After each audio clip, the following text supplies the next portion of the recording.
En fait, en tant qu'enfant de Dieu et en tant que pasteur, j'ai le devoir et, et en tant qu'aussi quelqu'un qui a été bâti par,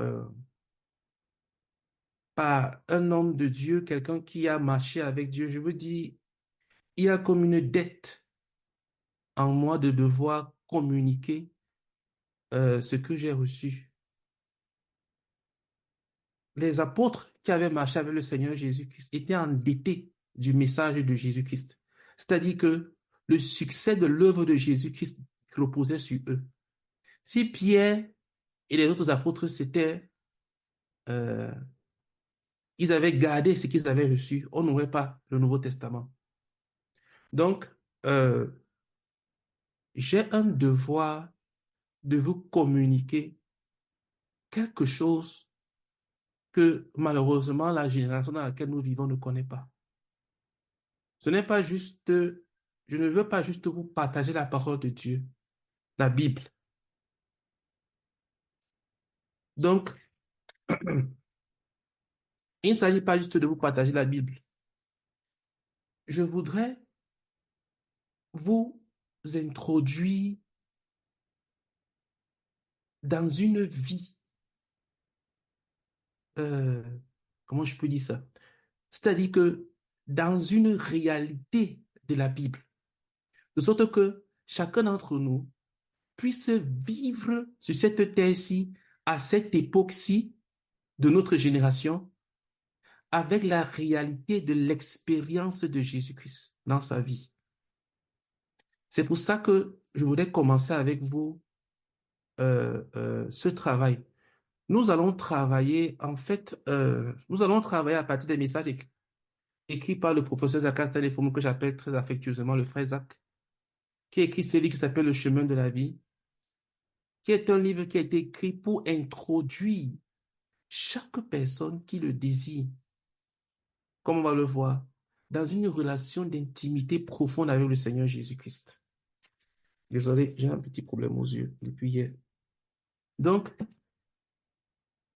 s'il te plaît, si dans ton cœur, il y a ne serait-ce qu'une petite once, une petite ombre d'intérêt pour Dieu, je te supplie de rester là. On ne va pas être très long. Comme il est déjà 22 heures, on est un samedi. Donc, j'ai pas l'intention de vous amener jusqu'à non. Mais nous voudrions communiquer quelque chose chaque samedi. Que lorsque tu te connectes, que tu puisses repartir avec quelque chose de différent. Donc, je ne vais pas traîner plus que ça. On va commencer tout de suite. Et puis, une fois dans le beurre, vous aurez le temps de comprendre et puis de voir de quoi est-ce qu'il s'agit concrètement. Euh, donc, comme il s'agit d'une chose de Dieu, on commence toujours euh, les choses de Dieu par la prière. Même si, quelle que soit la religion de ceux qui sont connectés, que tu sois croyant ou pas croyant du tout, lorsqu'il s'agit de l'œuvre de Dieu, moi, je préfère commencer toujours par la prière. Si tu es croyant, tu es libre de prier avec moi. Si tu n'es pas croyant, tu es également libre de ne pas prier. De toute façon, si tu n'es pas croyant, ça sert à rien de prier. Donc, avant de démarrer cette école, cette classe, ce cours-ci de ce soir, nous allons élever quelques sujets de prière à Dieu. Euh, je voulais qu'on bénisse le Seigneur. Je voulais qu'on lui dise merci pour le privilège qu'il nous accorde de pouvoir nous retrouver ensemble pour pouvoir euh, euh, euh, étudier sa parole, pour pouvoir être enseigné sur comment avoir une relation d'intimité avec lui. C'est ça l'objet, c'est ça le but de cette rencontre ici-là. Avoir une relation d'intimité avec Jésus-Christ. Donc, disons merci au Seigneur pour avoir mené cette occasion, ce rassemblement à l'existence. Prions ensemble. Seigneur éternel, je veux te bénir et te rendre Seigneur, grâce nous te bénissons, nous te rendons grâce. pour le Merci, Seigneur, privilège de nous avoir menés de nous rassembler, Seigneur éternel. Oh Dieu Tout-Puissant. être enseignés. pour être Et au enseigné, travers de Seigneur toi. éternel. Seigneur, je te bénis et nous Puis te l'intimité avec Jésus. Puis merci pour l'intimité le avec toi, nombre que Seigneur. nous sommes. Merci pour avoir Gloire mené ce cours et à gloire à toi, l'existence. au nom de Merci Jésus-Christ. grandement, Père éternel. Amen. Au nom puissant du Seigneur Jésus-Christ. Amen. Amen.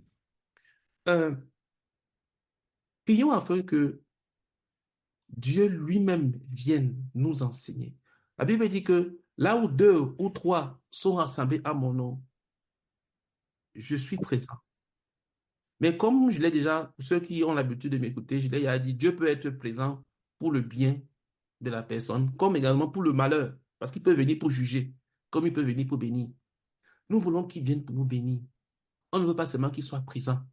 On ne veut pas qu'il vienne pour nous observer comme il est parti faire à la tour de Babel, pour ceux qui connaissent un peu la Bible. On veut que le Seigneur vienne, qu'il soit présent pour que nous soyons bénis. Donc, prions afin que Dieu soit présent pendant tout ce cours-ci, qu'il vienne, qu'il soit présent et qu'il nous bénisse pleinement pendant que nous sommes connectés. Prions ensemble. Seigneur, Nous nous te prions au nom de supplions, Père éternel, nous Jésus-Christ. Je te prions que tu prie, viennes, Seigneur, s'il te plaît, oh Dieu.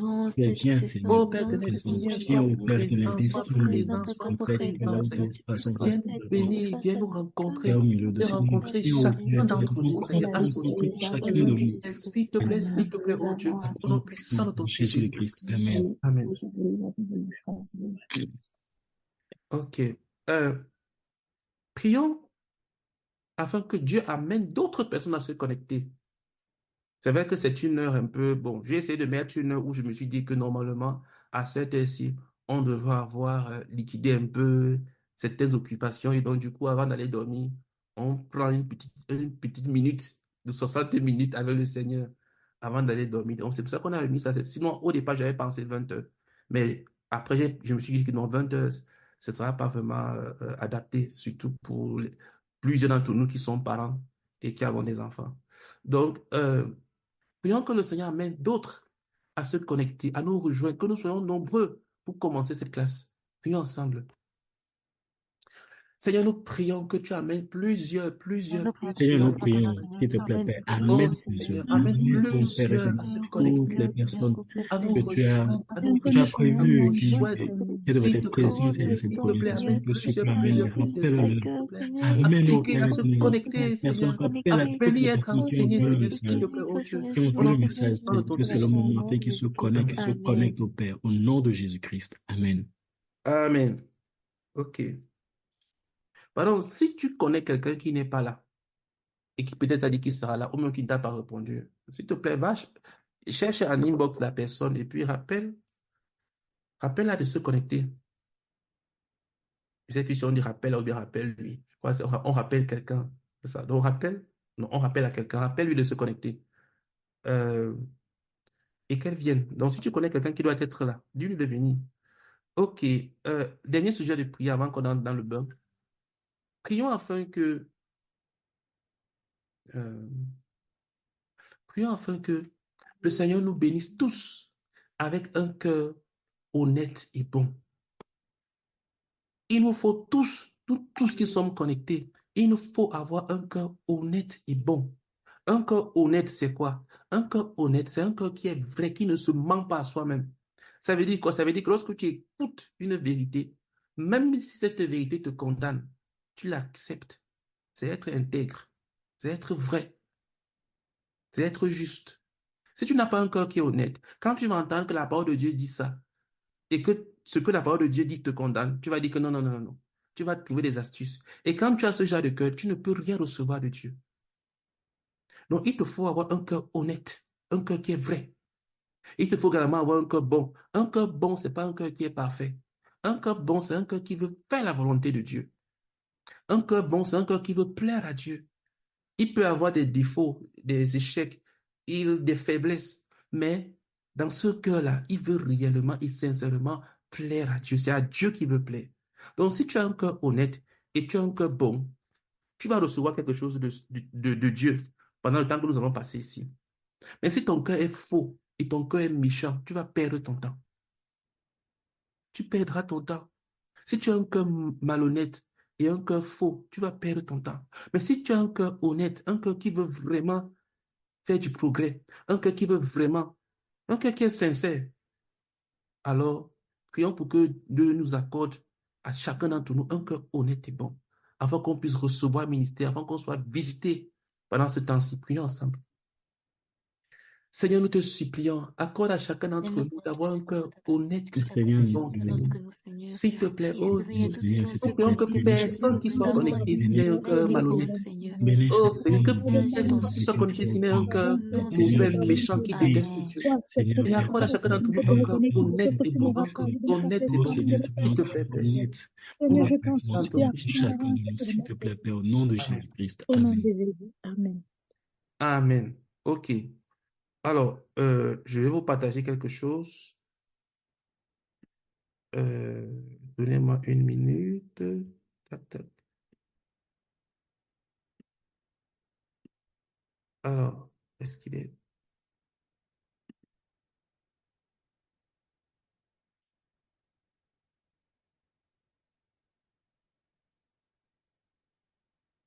partagé?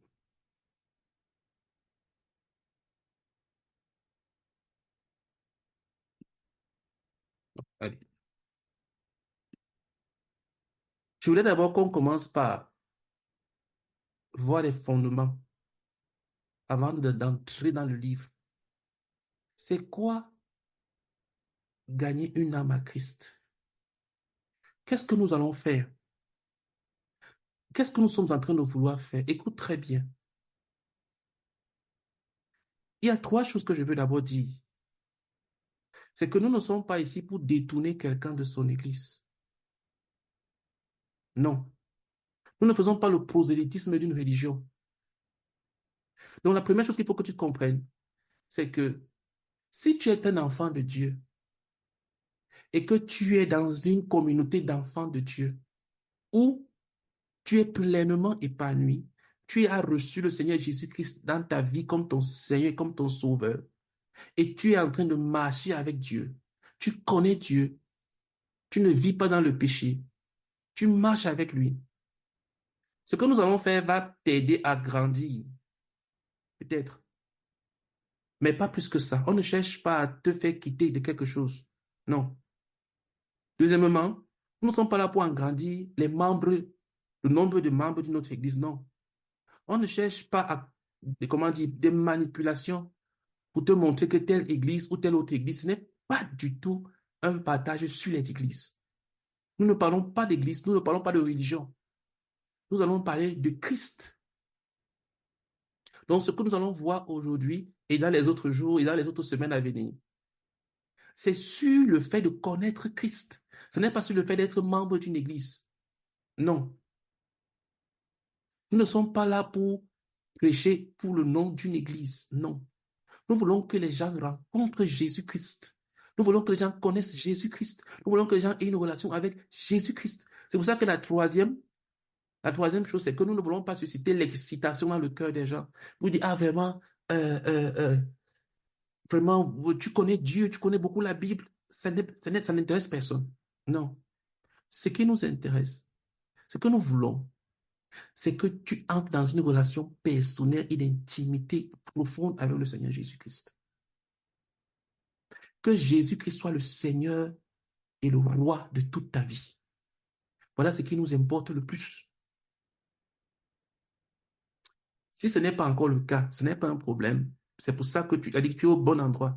Si c'est déjà le cas, tu es toujours au bon endroit, tu vas juste grandir dans ce que tu as déjà. Mais si tu ne l'as pas encore, tu l'auras. Comme on le verra dans la préface de ce livre. Donc, c'est donc quoi? Qu'est-ce que nous voulons faire? Premièrement, nous voulons te donner une instruction concernant la vérité de Dieu. Nous voulons que tu sois confronté à ce que Dieu dit. Parce qu'il y a beaucoup d'évangiles qui circulent à l'extérieur, qui circulent là dehors. Même dans les églises chrétiennes. Il y a beaucoup de messages qui sont donnés aujourd'hui qui ne sont plus les messages de Dieu, qui ne sont plus les messages de la parole de Dieu. Tu arrives à l'église, tu as besoin de comprendre, de connaître Dieu. Mais tu sors de là, il n'y a pas de relation avec Dieu. Il n'y a pas quelque chose qui t'a fait grandir dans ton intimité, dans ta relation avec Jésus-Christ. Donc, c'est ce que nous voulons. Nous voulons te communiquer l'instruction afin que tu puisses connaître Dieu. Deuxièmement, nous voulons que cette vérité-là soit ancrée à l'intérieur de toi. Nous ne voulons pas te prouver que tu as tort ou bien que tu as raison en quoi que ce soit. Ça n'intéresse personne. Non. Ce que nous voulons, c'est te communiquer la vérité de la parole de Dieu. C'est pour cela que la Bible sera notre unique référence. Le livre que nous allons étudier nous permet d'avoir un cheminement. C'est un peu comme quand tu fais un cours de mathématiques ou bien un cours de philosophie. Il y a des livres qui rassemblent des théorèmes, ainsi de suite, qui te permettent d'avoir chapitre 1, chapitre 2, donc de suivre un cheminement pour te communiquer une connaissance. C'est ce que les livres font. C'est ce que ces livres font. Mais ce livre-ci là, ce n'est pas la référence ultime. La référence ultime, c'est la parole de Dieu, la Bible. C'est la Bible. Donc, nous ne sommes pas là pour discuter argument sur argument, non, ça n'intéresse personne. Ou bien opinion sur opinion, non, ça n'intéresse personne. Nous voulons communiquer la vérité de ce que la Bible enseigne. Et donc, troisièmement, laisser que le Saint-Esprit effectue lui-même son œuvre de régénération en toi.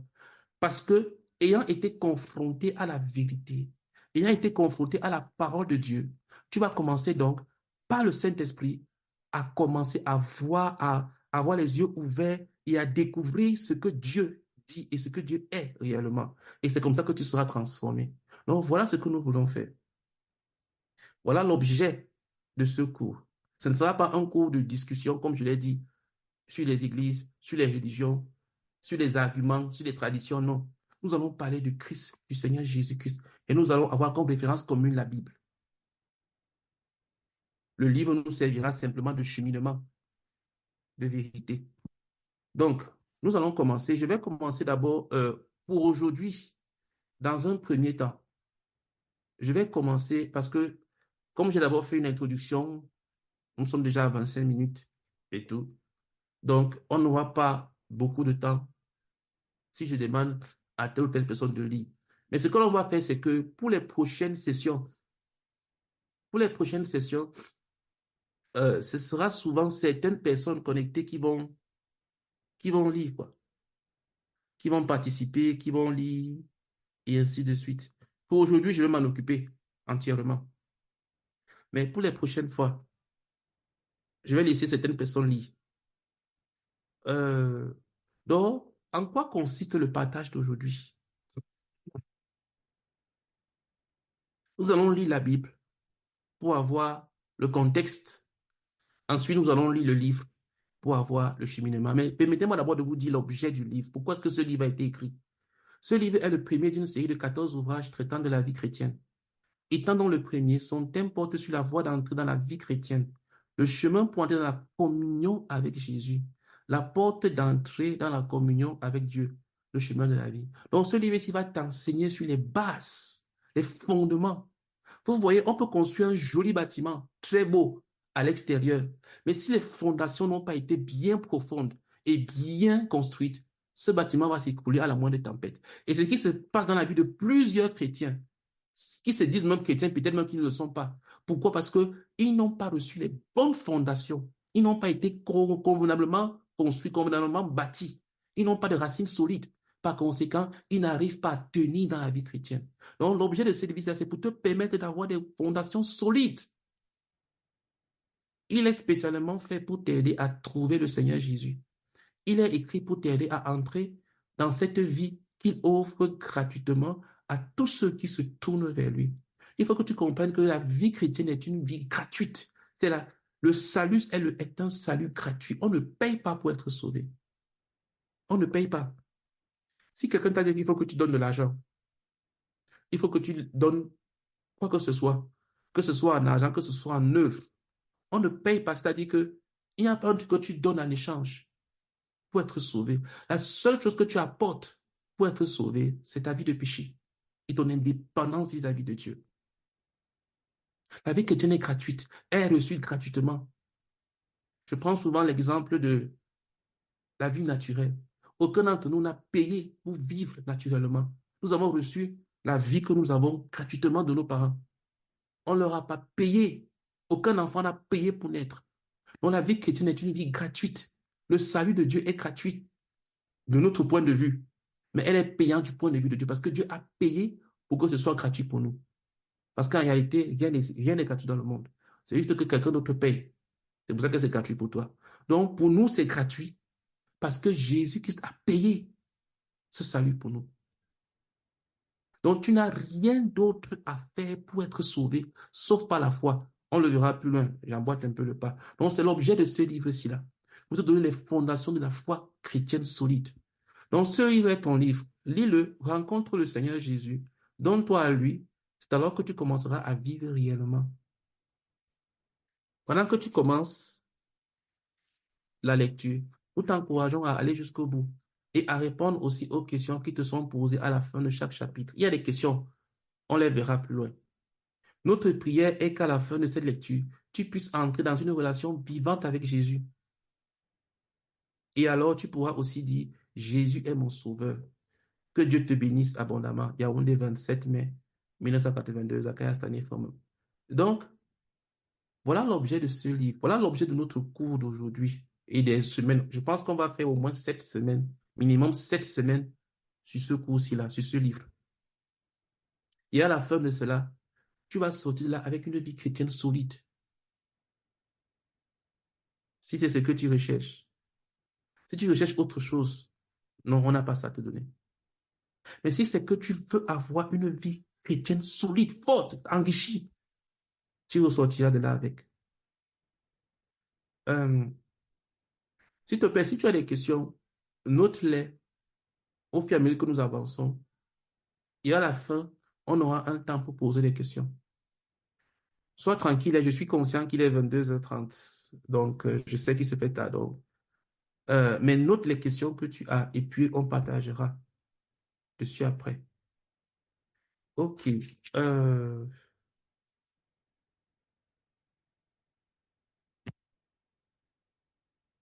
Permettez-moi d'abord de lire un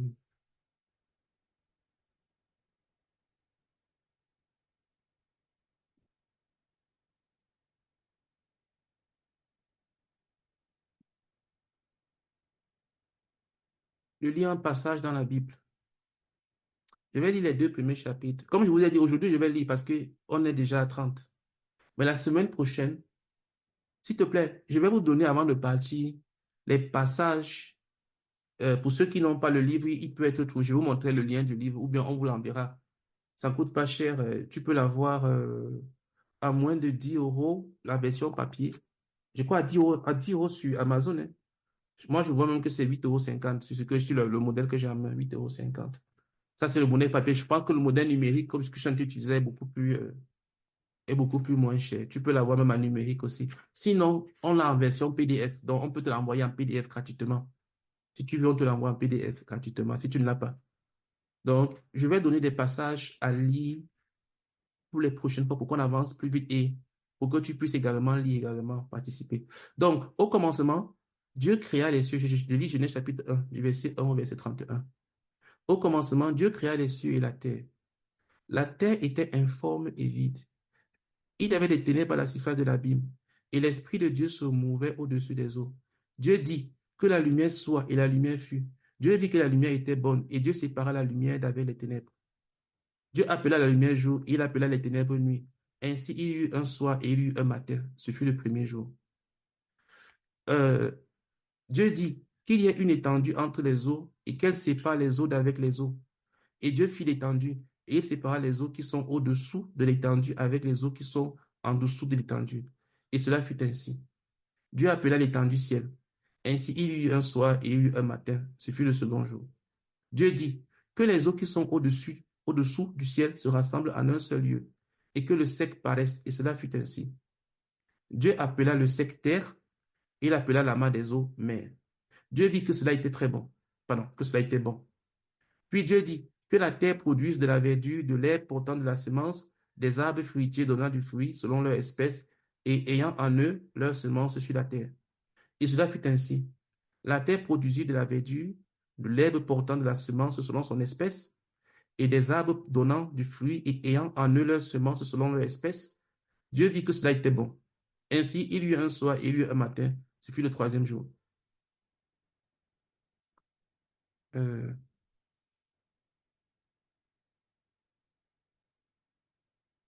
Dieu dit qu'il y ait des luminaires dans l'étendue du ciel pour séparer le jour d'avec la nuit, que ce soit des signes pour marquer les époques, les jours et les années, et qu'ils servent de luminaire dans l'étendue du ciel pour éclairer la terre. Et cela fut ainsi.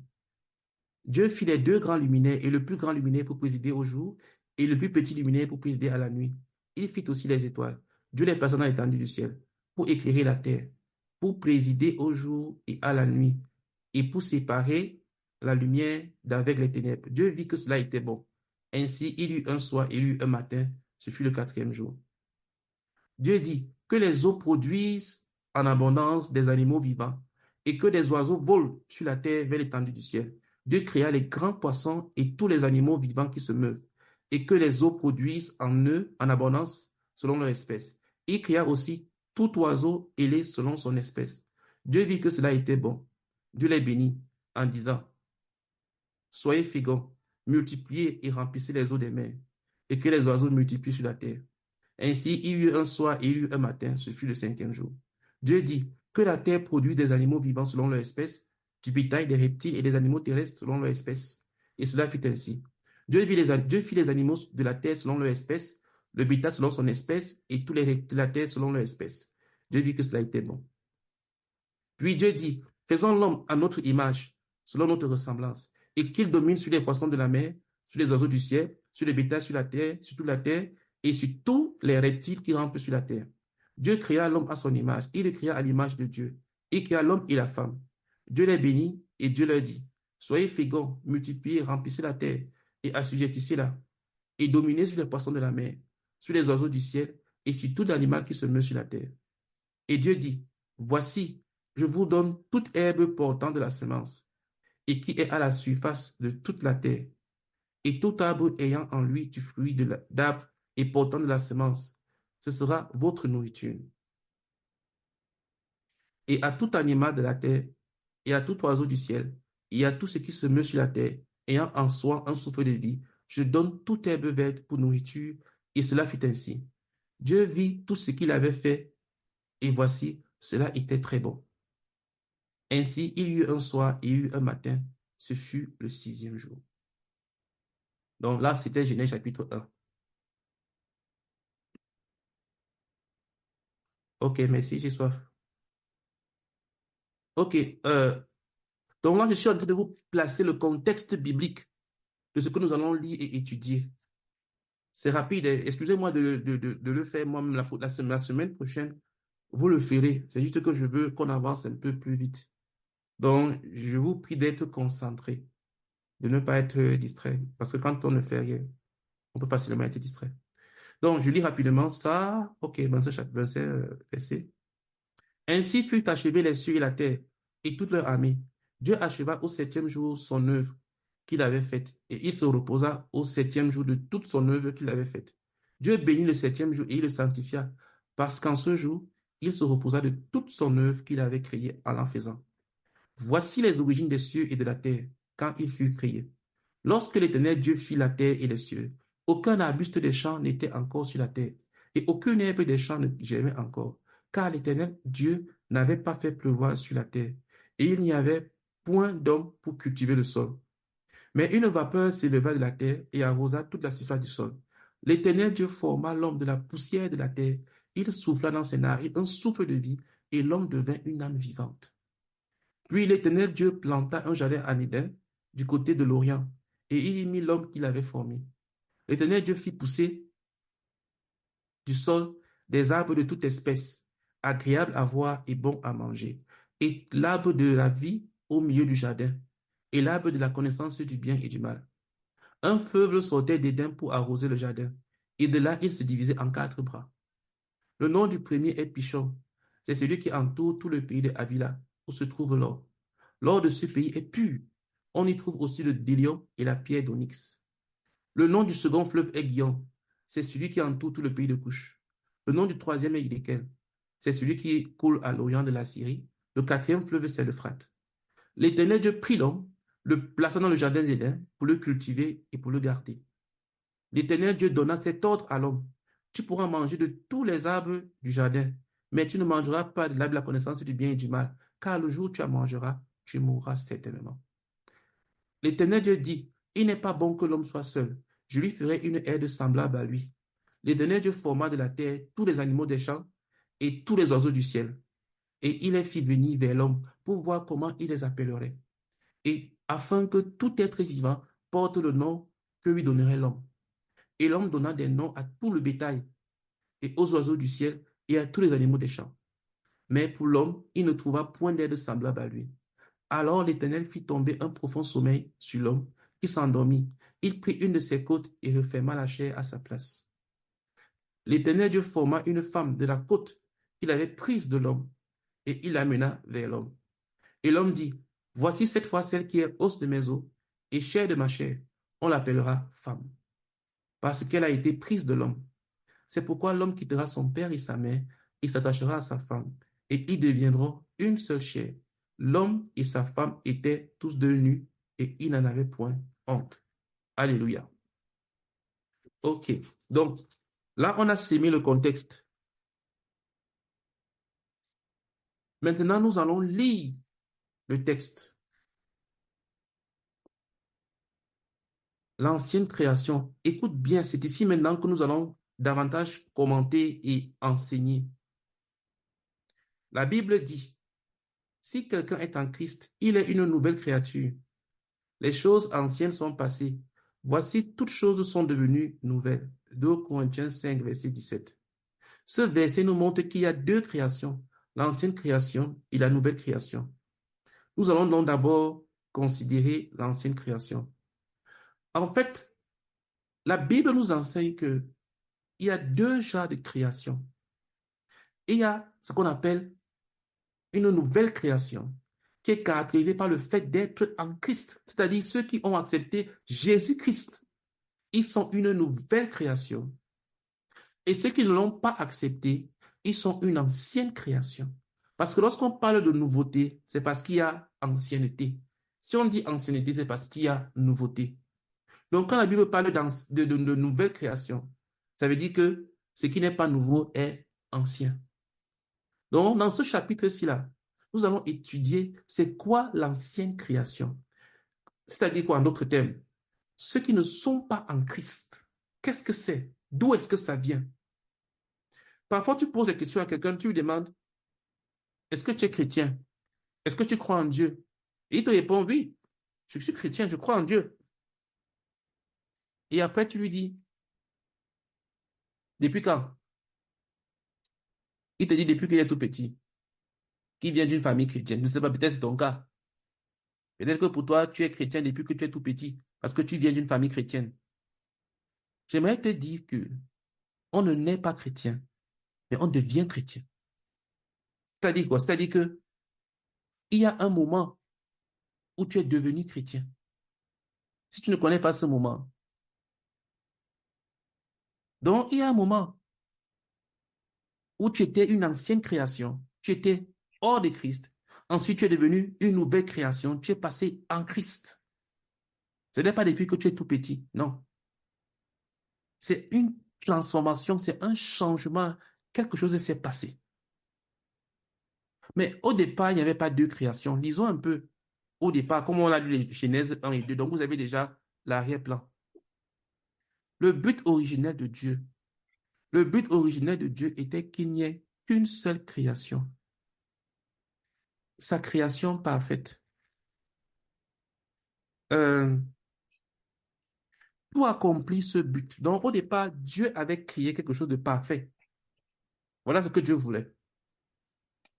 Que personne ne te mente en te disant que Dieu voulait qu'il y ait le péché. Parce que parfois, on voit des gens qui disent que, mais si Dieu réellement existait, pourquoi est-ce qu'il y a tant de souffrances? Pourquoi est-ce qu'il y a tant de guerres? Pourquoi est-ce qu'il y a tant de... Comme si c'était la volonté de Dieu. Non, ce n'était pas ce que Dieu voulait au départ. Dieu a créé un monde parfait, un monde qui était bon. Lisons. Il créa dès le commencement un monde parfait. En décrivant la création originelle de Dieu comme on l'a lu, la Bible nous dit, Dieu vit tout cela, tout ce qu'il avait fait. Et voici, cela était très bon. On vient de le lire, Genèse 1, verset 31. Si Dieu a rendu son verdict sur quelque chose en disant que c'était très bon, c'est que cette chose est réellement bonne dans tous les domaines. Toute la création, l'homme inclus, était donc parfait dès la création. Le cœur de Dieu fut satisfait. Écoute, Au départ, avant que le mal, avant que le péché, comme je vous ai lu les deux premiers chapitres là, il n'y a pas le péché à l'intérieur. On ne parle pas du serpent qui est venu tromper Ève, ainsi de suite, non. Au départ, Dieu avait créé un monde parfait, un monde correct. Il n'y avait pas le mal, il n'y avait pas le mensonge, il n'y avait pas la tricherie, il n'y avait pas le bruit, il n'y avait pas l'immoralité. On dit que tous les deux étaient nus. Il n'en avait point honte. Il y avait la simplicité de cœur. Il y avait la pureté. Aujourd'hui, si tu vois un homme ou bien une femme nue, des milliers de pensées vont entrer dans ta tête. Mais Adam et Ève étaient tous deux nus, ils n'avaient point honte. Voilà le monde que Dieu avait créé, un monde sans péché. C'est pas le monde que tu vois aujourd'hui, où les gens s'entretuent, les sociétés où tout le monde ment à l'autre, où il y a des maladies à gauche et à droite, des tremblements de terre, non, zéro. Dieu avait créé au départ un monde parfait. Dieu avait créé un monde parfait. Dieu avait créé un monde parfait. Si aujourd'hui, nous voyons ce que nous voyons, ce n'est pas de la faute de Dieu. Le monde que tu vois aujourd'hui n'est pas le monde que Dieu a créé. C'est pas comme ça que le monde était. La société que tu vois aujourd'hui, c'est pas comme ça que la société était. L'homme, les hommes que tu vois aujourd'hui, c'est pas comme ça qu'ils étaient, que l'homme a été créé. Tel que tu te connais aujourd'hui, ce n'est pas comme ça que Dieu t'a créé. Et ça, c'est le verdict même de Dieu. Donc, il faut que nous comprenions, pendant que nous commençons, qu'au départ de la vie, de la création, au départ de l'univers, Dieu avait créé un monde parfait. Bon, je ne vais pas entrer dans... euh, parce que j'ai réfléchi un peu. Je ne vais pas entrer dans tout ce qu'on appelle est-ce que le monde a été créé ou bien est-ce que les preuves scientifiques de la création du monde, ainsi de suite. J'ai voulu vous présenter quelques recherches scientifiques, mais je me suis rendu compte que ça va nous égarer du sujet. J'ai préféré qu'on reste dans la Bible. Donc, si tu penses que le monde n'a pas été créé, ou bien, je ne sais pas, vois-moi sur le côté pour qu'on en parle. J'ai au moins 10 choses, au moins 10 preuves à te donner, sans réfléchir, que le monde a été créé. Des preuves scientifiques, sans même ouvrir la Bible une seule fois. Mais là n'est pas la question. Donc, lorsque Dieu a créé le monde, supposons, si ça te dérange, lorsque Dieu a créé le monde, acceptons ça comme ça, le monde était parfait. Voilà le monde que Dieu a créé.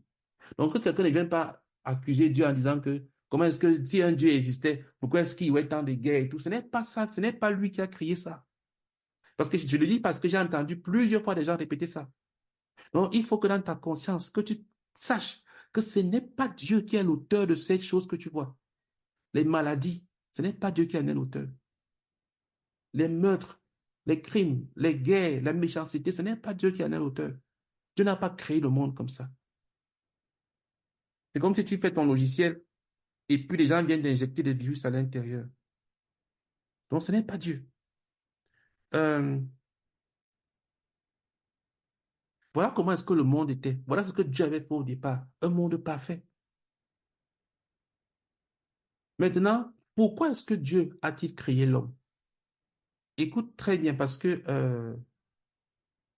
ce sera la dernière partie que nous allons voir aujourd'hui. Et la semaine prochaine, ce sera beaucoup plus volumineux. La semaine prochaine, je crois qu'on va aller un peu jusqu'à 23h30, j'espère. Maximum, ça n'est pas si. Et vous allez beaucoup plus interagir et lire avec moi. Je vais peu lire, mais vous allez plus lire avec moi pour pouvoir interagir. Et ce sera un peu plus massif la semaine prochaine. Donc, je vais vraiment supplier que chacun d'entre nous aille lire et on va faire des rappels pour que chacun d'entre nous aille lire avec sa copie. Pour que quand tu vas te connecter, que tu ne prennes pas, que tu ne sois pas déconnecté, quoi, parce qu'on va aller vite. Pourquoi est-ce que Dieu, donc, a créé l'homme? Lisons. L'homme fut la création spéciale de Dieu. En créant l'homme, il avait en vue quatre buts. Tout d'abord, l'homme fut créé pour être en relation spéciale avec Dieu. Il fut créé pour une union, pour une communion spéciale avec Dieu. Ressentir ce que Dieu ressent et satisfaire le cœur de Dieu. Pour que l'homme fût capable de tout ceci, Dieu le créa d'une façon spéciale, dès le commencement. Il le créa à son image et à sa ressemblance.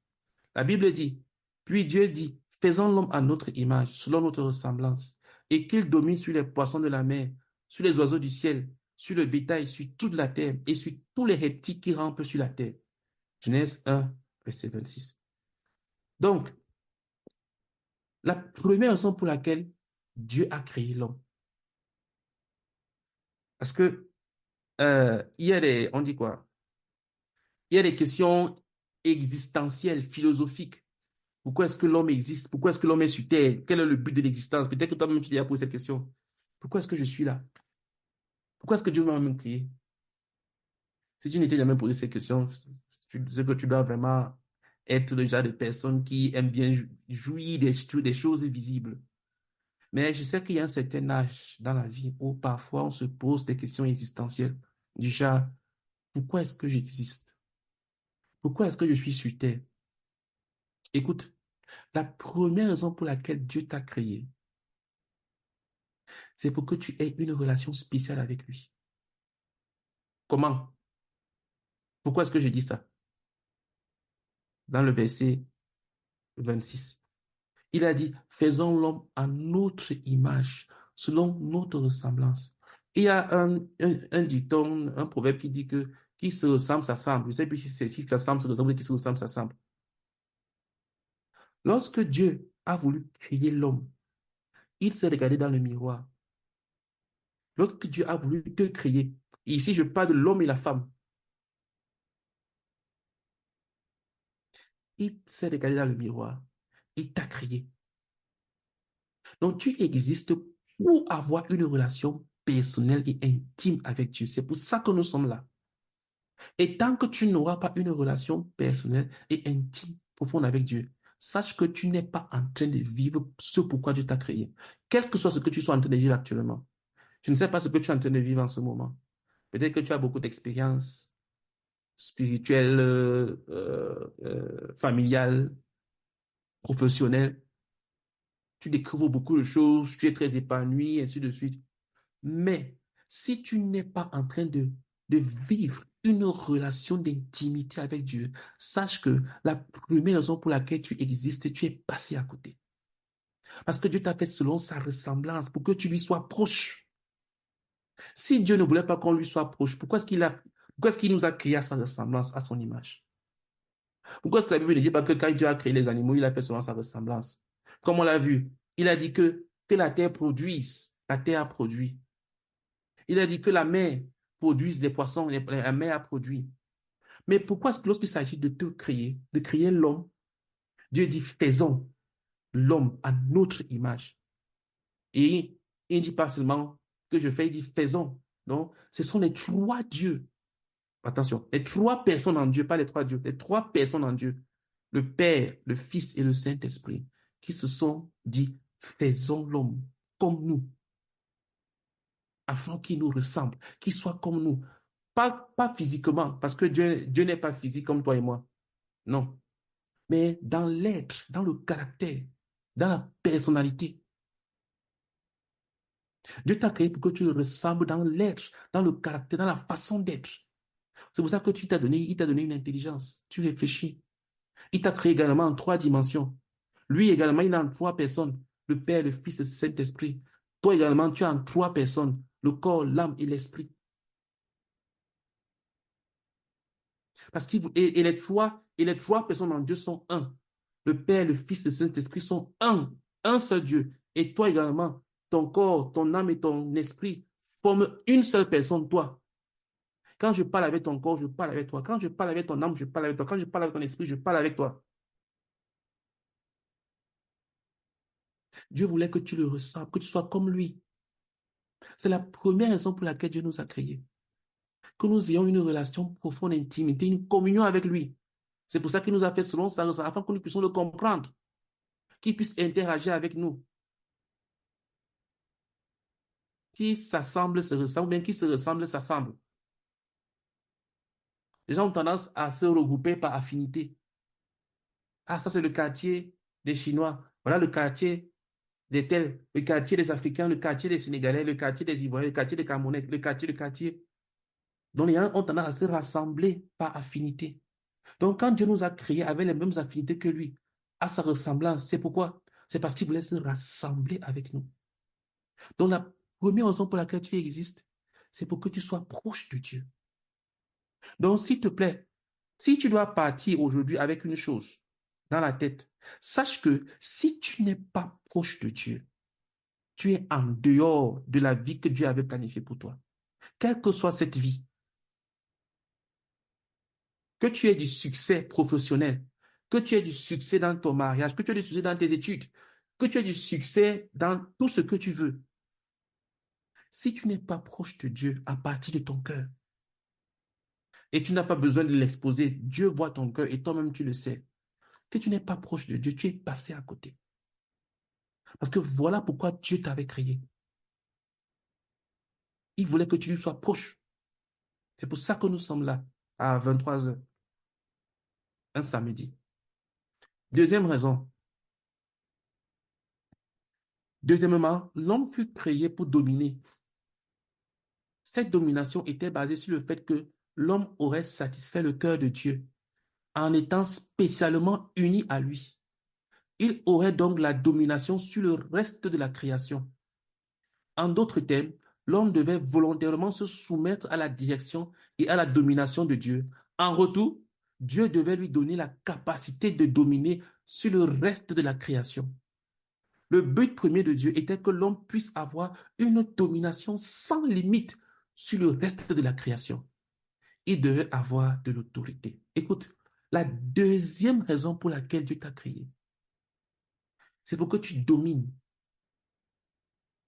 Mais attention, ce n'était pas que tu domines sur un autre homme comme toi. Dieu n'a jamais demandé, autorisé l'homme à dominer sur son semblable. Jamais. Il a dit qu'il domine sur le reste de la création. Il n'a pas dit qu'il domine sur tout la création. Ce n'est écrit nulle part que Dieu a dit que et qui domine sur toute la création. Non. Qui domine sur le reste. Donc, l'homme ne doit pas dominer sur l'homme. Quand tu te mets à dominer sur quelqu'un, à manipuler cette personne, à la traiter comme une marionnette, tu es en train de sortir carrément de ce que Dieu avait pour toi.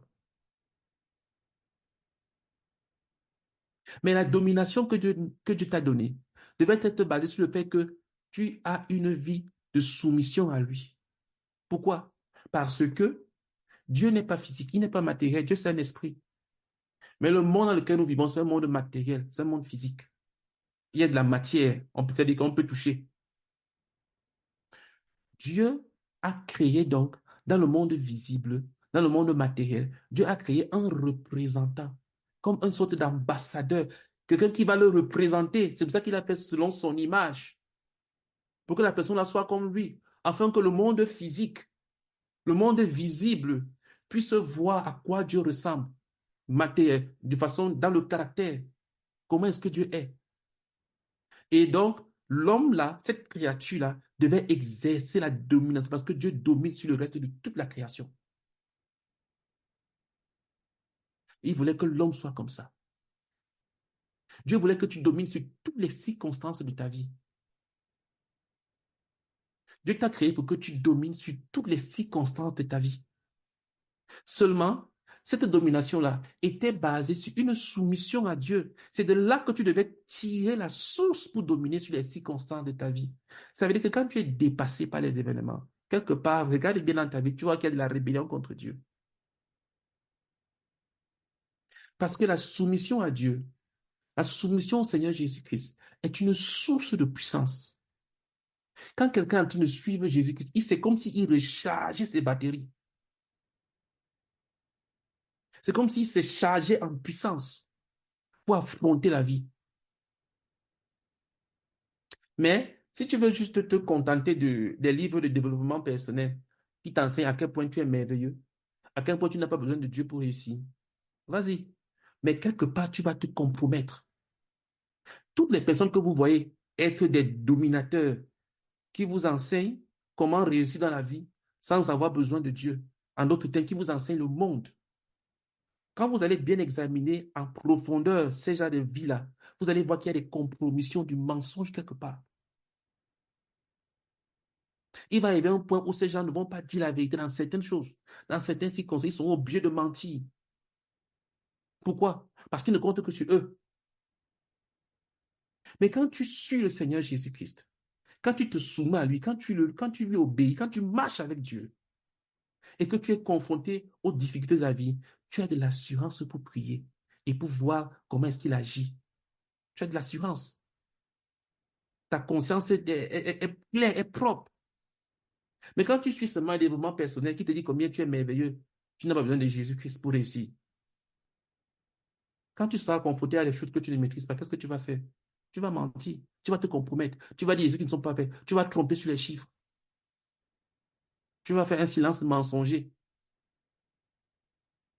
Non. Dieu nous a créés pour que nous puissions dominer sur les circonstances de nos vies. Dieu t'a créé pour que tu puisses dominer sur les problèmes de ta vie.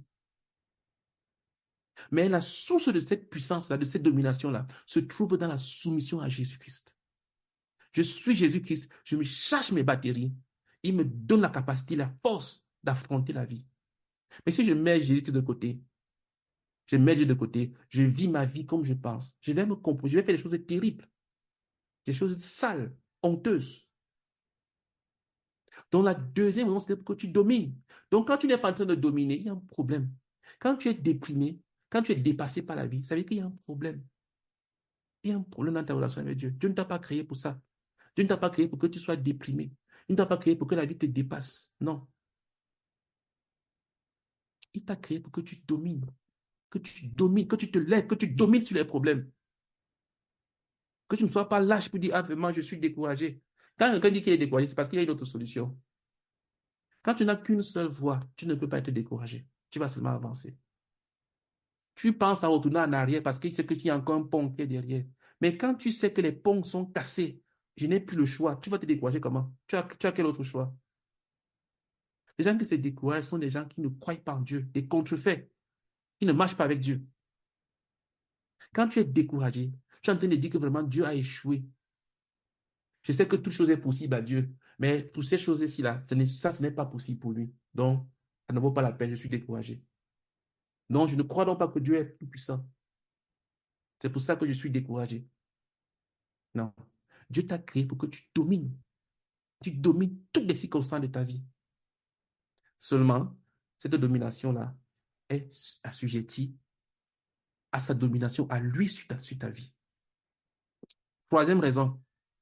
Troisièmement, l'homme devait assujettir la terre, cultiver et garder le jardin. Dieu les bénit et leur dit, soyez féconds, multipliez, remplissez la terre et l'assujettissez, et dominez sur les poissons de la mer, sur les oiseaux du ciel et sur tout animal qui se meut sur la terre. Genèse chapitre 1, verset 28. Je pense qu'on l'a lu.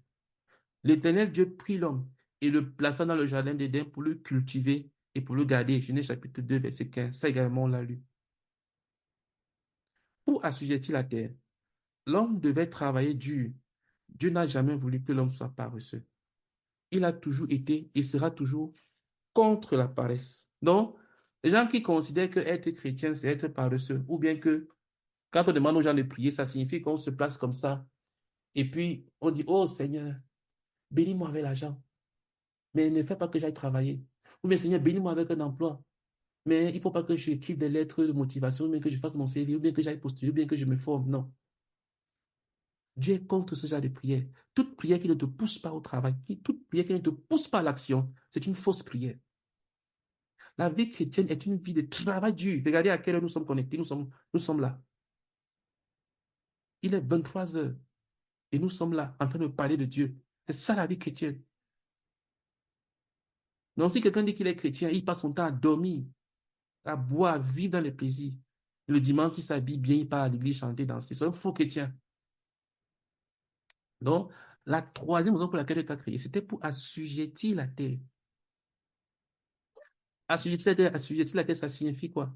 Ça signifie rendre la terre meilleure. Ça signifie rendre la terre meilleure. Assujettir la terre, ça signifie quoi? Ça signifie rendre les circonstances extérieures meilleures.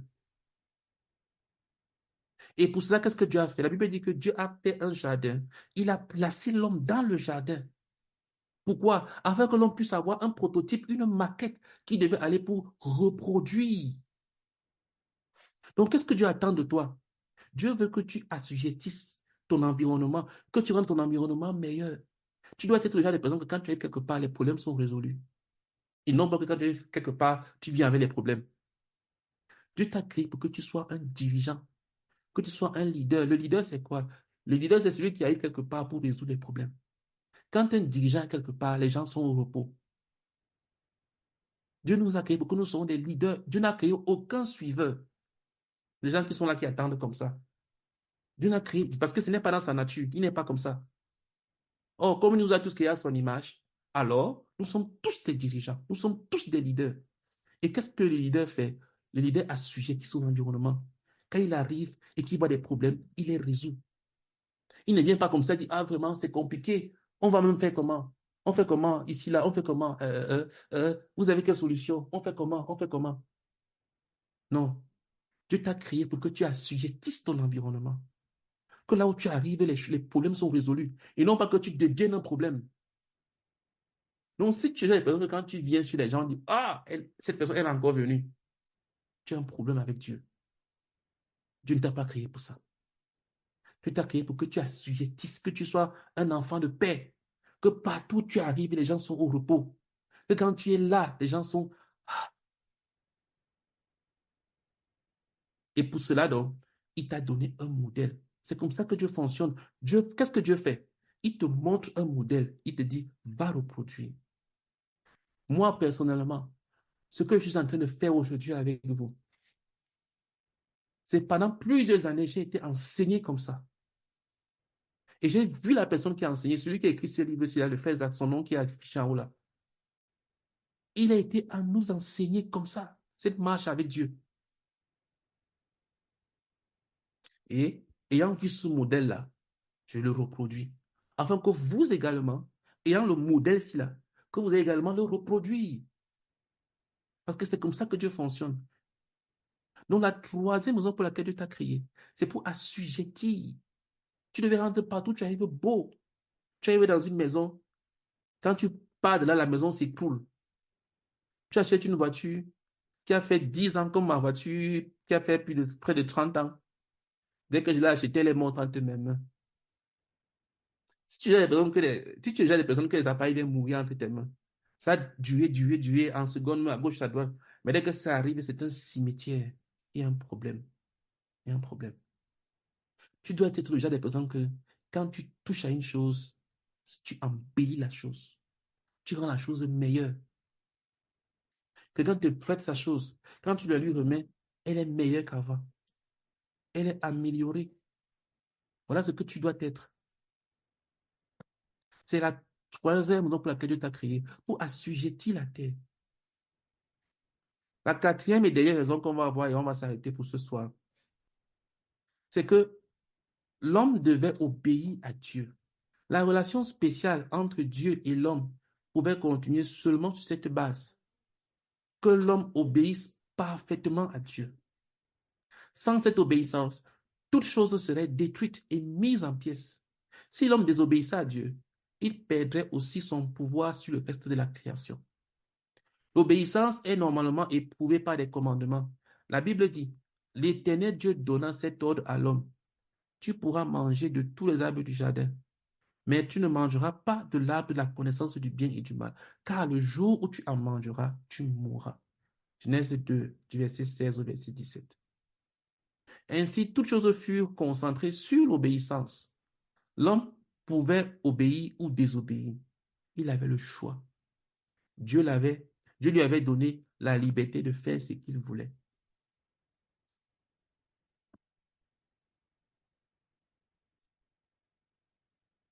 Écoute, le monde fonctionne par l'obéissance.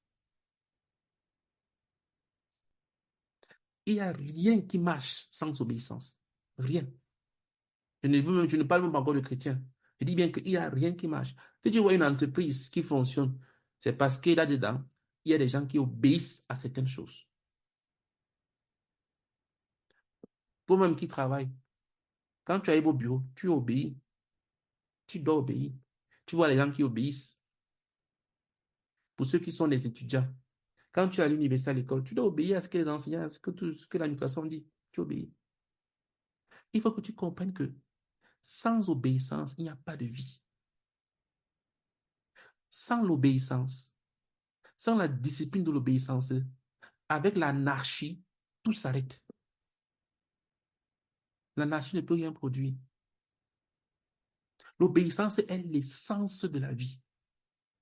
L'obéissance. Donc, tout ce que nous avons dit là repose sur l'obéissance. Dieu t'a créé pour que tu puisses avoir une vie d'obéissance à Dieu. Il n'y a rien que tu puisses faire avec Dieu en dehors de l'obéissance. Tout ce que nous faisons est déposé sur le socle de l'obéissance. Si tu connais une chose dans ta vie où Dieu a dit non et tu n'as pas obéi et tu penses que tu peux avancer avec ça en pensée, tu es profondément séduit. Dieu n'est pas dedans. Les gens qui te disent que ah, Dieu est bon, il est amour. L'amour de Dieu, c'est pour te pousser à te repentir et à revenir sur le chemin de l'obéissance. L'amour de Dieu n'accepte jamais la désobéissance. Jamais. C'est même par amour. Parce que si Dieu devait accepter la désobéissance, c'est pour que tu finisses en enfer. L'amour de Dieu, ce n'est jamais pour fermer les yeux sur le péché. Jamais. Donc, s'il y a un péché dans ta vie, quel que soit ce péché-là, et tu sais que Dieu a mis le doigt dessus, sache que toutes les autres choses qui sont autour, que tu peux appeler bénédiction de Dieu, j'ai prié, Dieu m'a donné ça, Dieu m'a béni, Dieu m'a fait c'est ça. Mais je sais quand même qu'il y a ce point de désobéissance dans ma vie. Non, tu es passé totalement à côté. Écoute-moi bien, je vais le répéter. Il y a 4 raisons pour lesquelles Dieu t'a créé. Dieu m'a créé, Dieu a créé l'homme. Comme on l'a vu, la première raison, c'était pour que l'homme lui soit proche. C'est pour que tu puisses avoir une relation d'intimité profonde avec lui. La deuxième raison, c'est pour que tu puisses dominer sur tous les circonstances de ta vie. La troisième raison, c'est pour que tu assujettisses ton environnement, que tu rendes ton environnement meilleur. La quatrième raison, qui est la fondamentale de toutes, c'est pour que tu vives une vie d'obéissance à Dieu. Voilà pourquoi tu existes. Ça n'a rien à voir avec une religion. Que tu sois catholique, musulman, protestant, athée, tout ce que tu veux, même bouddhiste, tout ce que tu veux. Ce que Dieu veut de toi, c'est que tu vives une vie d'obéissance à Dieu, à Christ Jésus. S'il y a de la désobéissance, tu es totalement passé à côté. Donc, on va s'arrêter là pour aujourd'hui avant de voir s'il y a des questions. Euh, pour la semaine prochaine, on va parcourir 4 grands paragraphes. La semaine prochaine sera un peu beaucoup plus dense. Donc, on va aller rapidement. Donc, je vais commencer vraiment à 22 heures. On va voir 4 grandes parties. On va voir la chute de l'homme, c'est-à-dire le péché, comme on le voit ici. On va voir la chute de l'homme. On va voir le péché et ses conséquences et sa pratique. On va voir, attendez.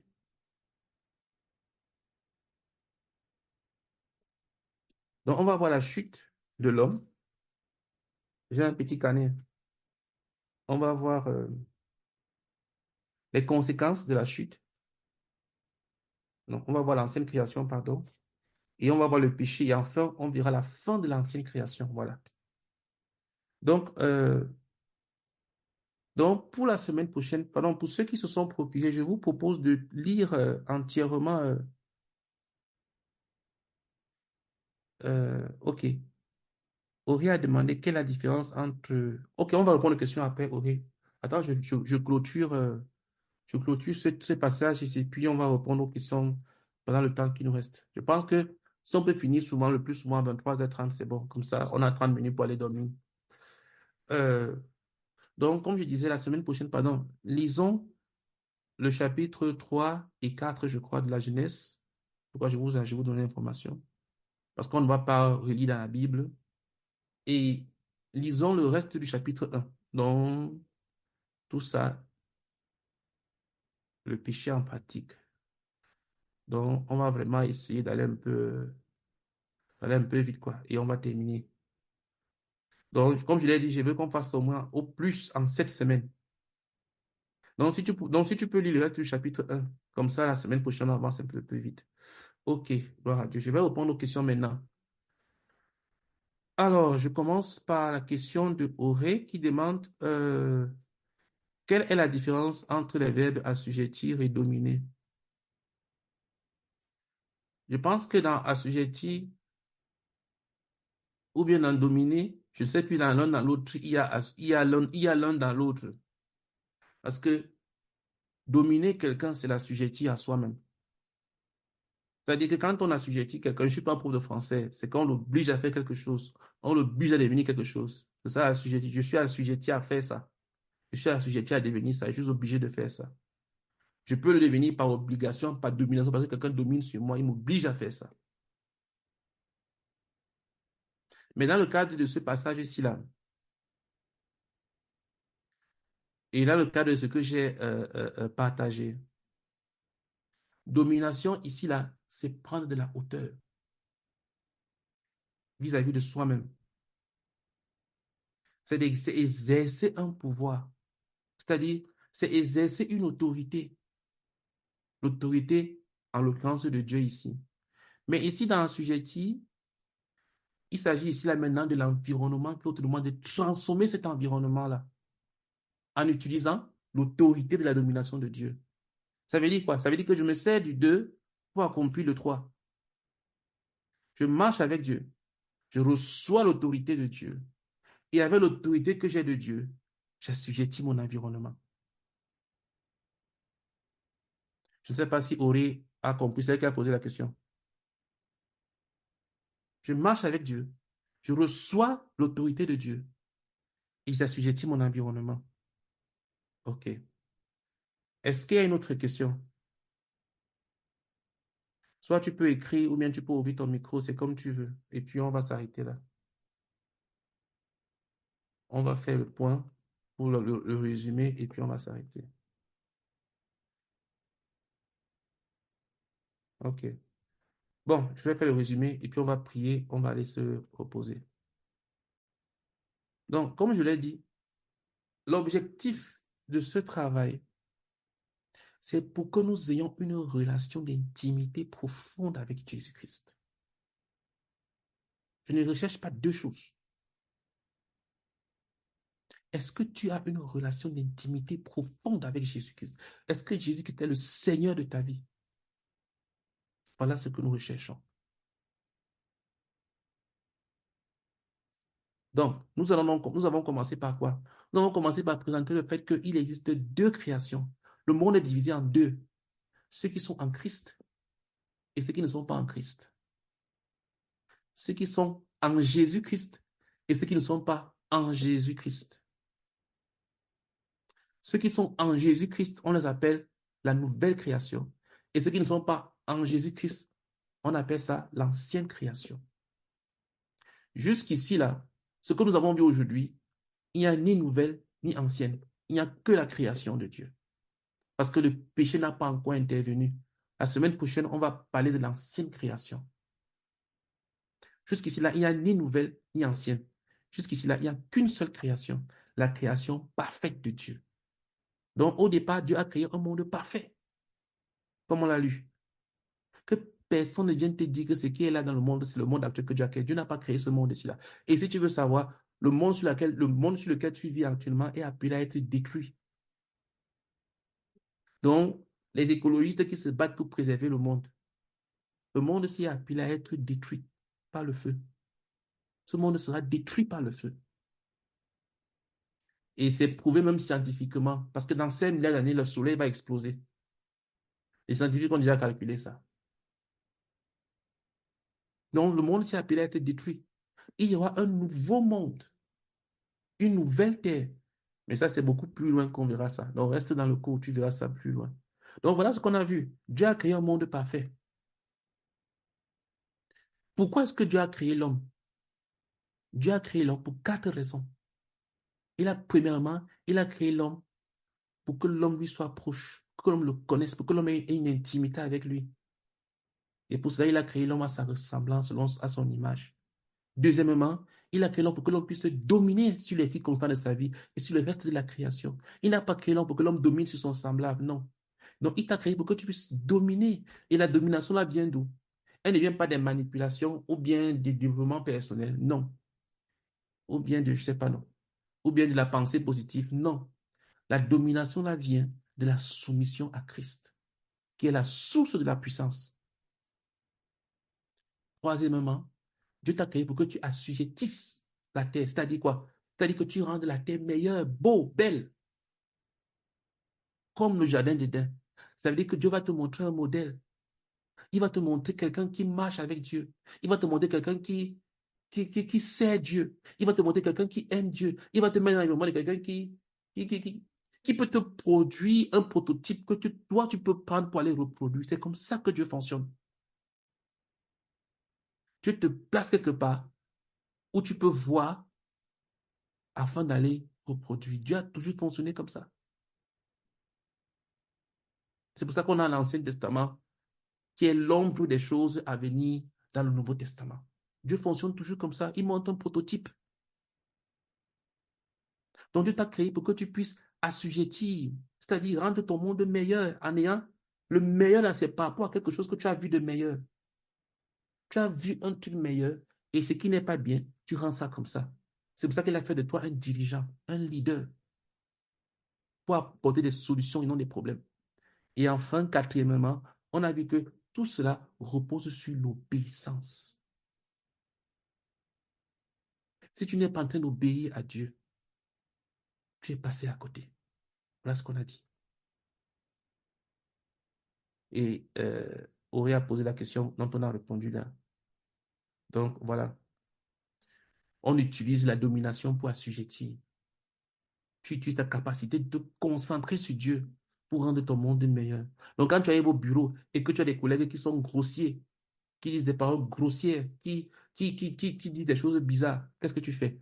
Tu utilises la puissance de la prière et du jeûne. Et non pas la menace, les insultes, non. Mais la puissance de la prière et du jeûne pour assujettir ton environnement.